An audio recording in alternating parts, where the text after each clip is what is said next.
අපි බලමු යාරිස් එකක් අරගත්තට පස්සේ ඉස්සෙල්ලාම කරන්න ඕනේ වැඩේ මොකක්ද කියලා. අපිට මේ ජපන් භාෂාව තේරෙන්නේ නැති හින්දා භාෂාව වෙනස් කරගන්න පුළුවන් ඉන්ෆර්මේෂන් ඉන්ස්ට්‍රුමන්ට් ක්ලස්ටර් එකේ. ඒක කරන හැටි බලමු. ස්ටීරින් වීල් එකේ වම් පැත්තේ දකුණු පැත්තේ වම් පැත්තේ මෙහෙම ඊතල දෙකක බටන් දෙකක් තියෙනවා. අපිට ඒකෙන් ඉන්ස්ට්‍රුමන්ට් ක්ලස්ටර් එකේ තියෙන ෆන්ක්ෂන්ස් වලට යන්න පුළුවන්. මෙතනින් අපි යමු සෙටින්ග්ස් වලට. සෙටින්ග්ස් වලට ගියාට පස්සේ මේකේ පල්ලෙහාටම දැම්මහම මෙතන පෙන්නනවා මීටර් පැනල් එකක් වගේ ජපන් අකුරුත් එක්ක.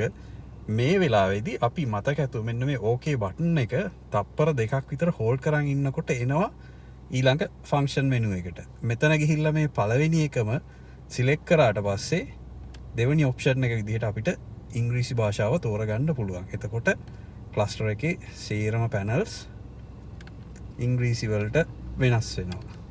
තියන්නේ ඊළඟට අපි බලමු ඉන්ෆෝටේන්මන්ට් සිස්ටම් එකේ ලැන්ග්වේජ් එක වෙනස් කරන හැටි ඊළඟ වීඩියෝ එකේ.